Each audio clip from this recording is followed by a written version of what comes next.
move. The time is now 5 o'clock. Recording this session.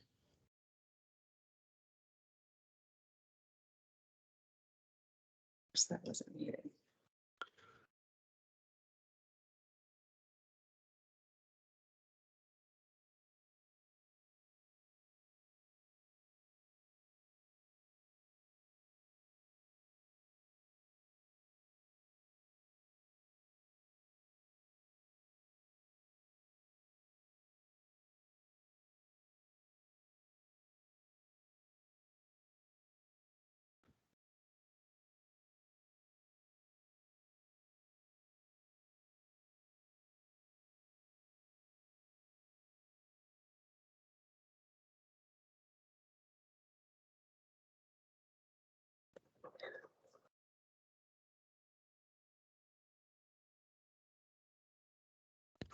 Okay, CityLink on the move. Today is November 1st, 2021. Our agenda today is what is CityLink on the move, proposed changes, next steps, and community feedback. What is CityLink on the move? In 2019, we did a study of the CityLink bus system. We reviewed current routes, schedules, and the ridership. And from there, we gathered feedback from the community through survey of riders, outreach at the transit center, and several public meetings. So this slide just shows you, this is just a picture of our riders, our stakeholders, our customers, and we just engaged with them to find out what their needs were, and also to discuss the ridership and the changes that we are making with the 2022 schedule. I want to say, we in this slide, there was a sandwich board.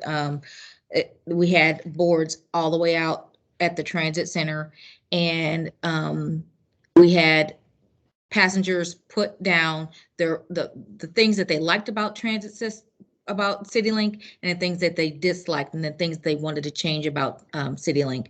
And that's how we got our proposed routes going forward. So the goals of the study included increase ridership, make service more efficient, improve rider experience, and develop a 5-year plan to expand service.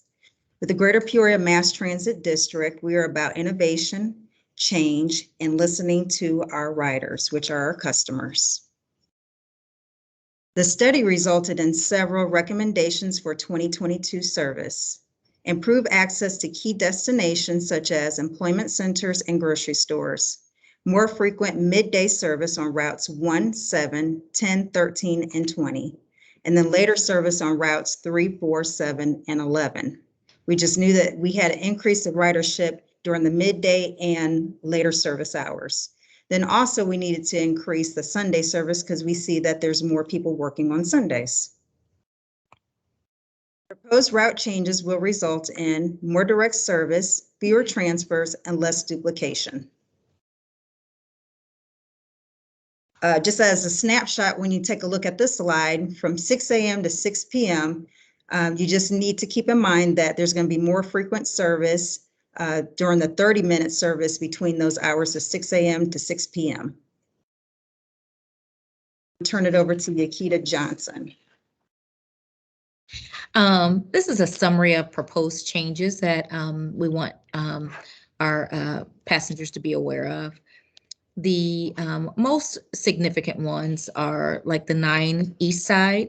We are going to eliminate the 9 East Side. We are going to also eliminate the Route 16, but that's going to get replaced with the Route 3 and Route 14. Route 6 is also going to be eliminated, but that's going to be replaced with routes. It's going to be actually replaced with the Route 4. It says Route 10 and 14, but it's actually going to be replaced with the Route 4. And all the other routes is not going to have a great change, but it's going to be realigned, or it's not going to be a significant change. It's going to be that you're going to be looking for, hey, like where's the Route 16 or where's the Route 9? Those are or the Route 6. Those are the ones that will be eliminated, but it will be replaced with other routes.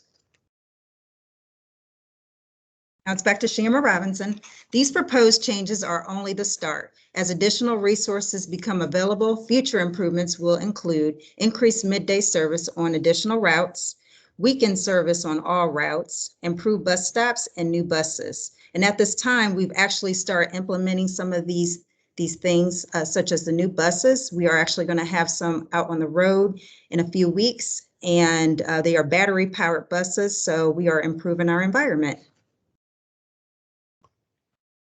Next steps include new transit service route in March 2022.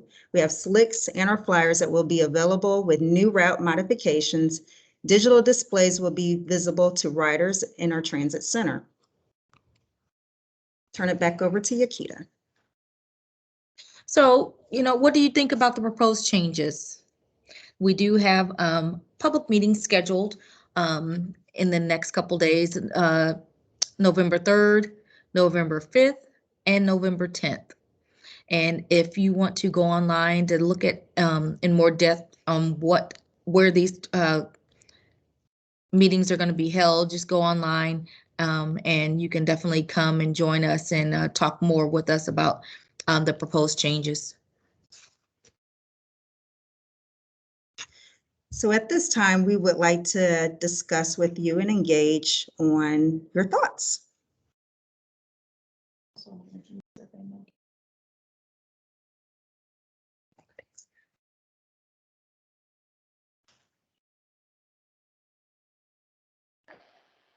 This is Emily Watson. I'm the marketing coordinator here at CityLink, and it looks like we just have one person who's outside of our organization, which is Will Pittenger.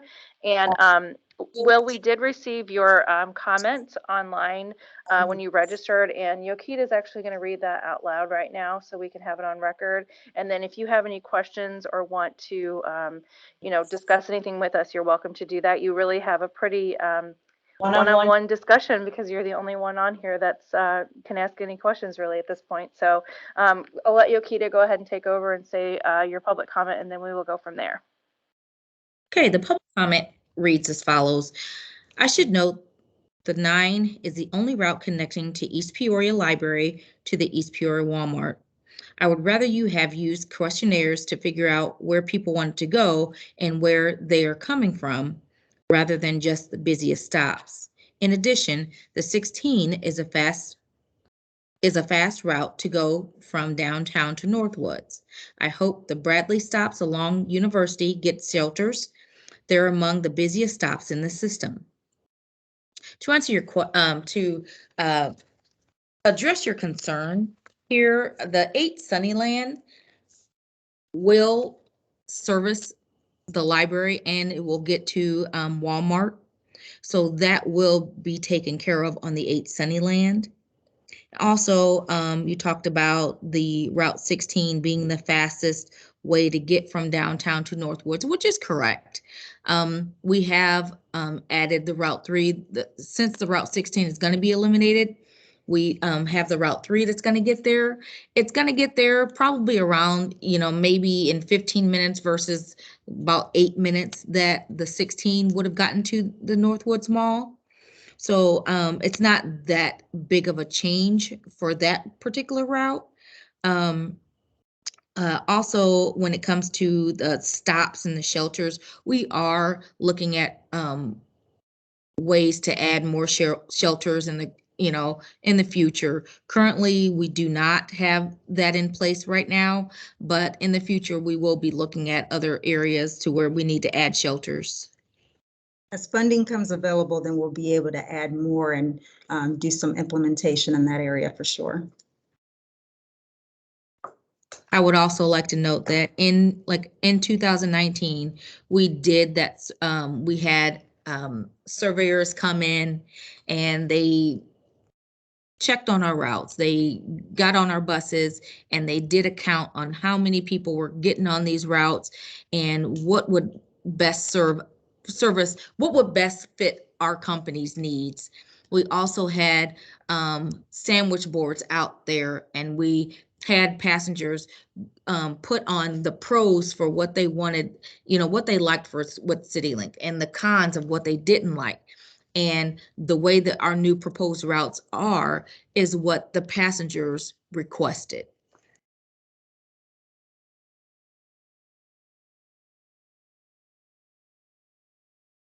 And with that, Will, I think if you want to go ahead and unmute yourself and then, create a dialogue with us, we're happy to do that. Well,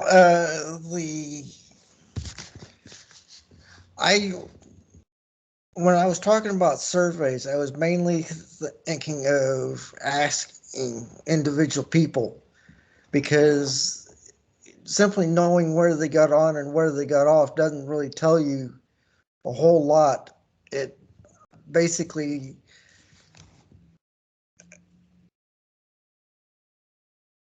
the problem is the data may show that they got on at, say, the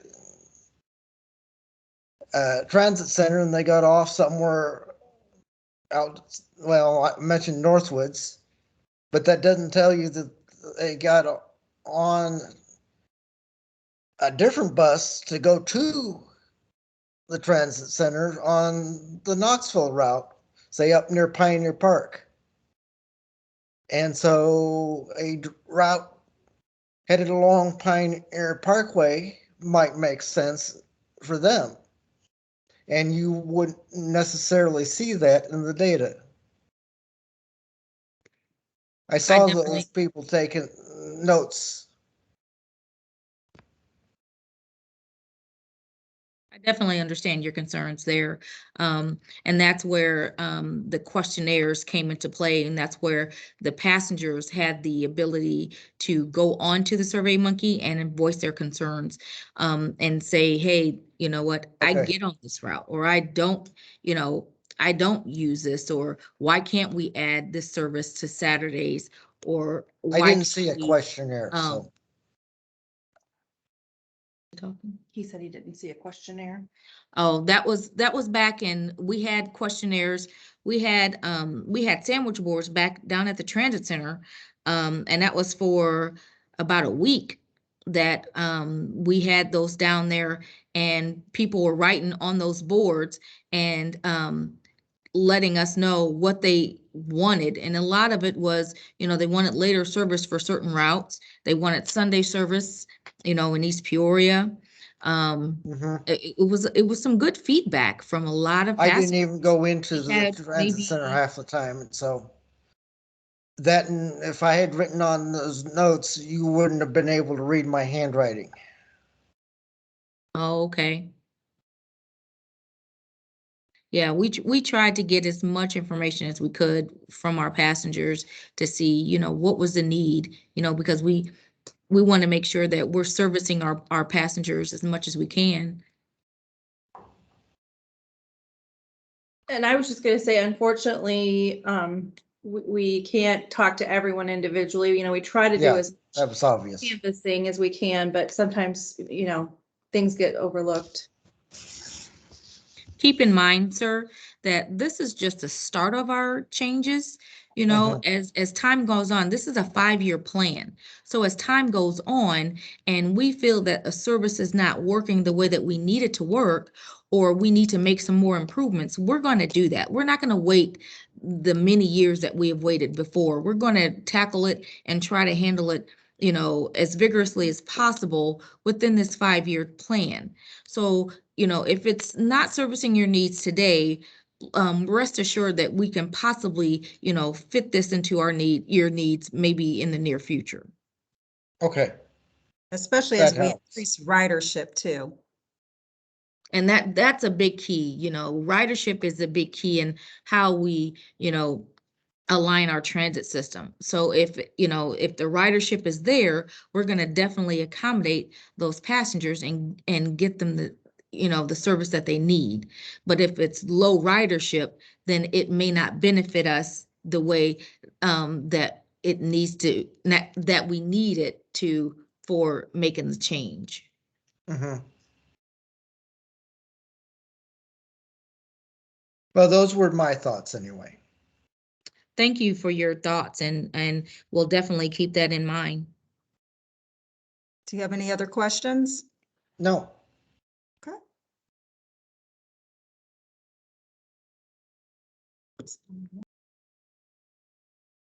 So at this time, I just ask that provide feedback with the SurveyMonkey. So you can just go to www.surveymonkey.com, and that's actually available on the CityLink onthemove.org website. So if you just go to that link, then it'll take you right to the SurveyMonkey, and please provide your feedback, and you have until December 1st. There's no other questions at this time, then we'd like to thank you for taking the time to engage with us today. And we look forward to helping you in the future. And if you have any other questions, feel free to get in touch with us. On the last slide, I do have my email address listed. So thank you.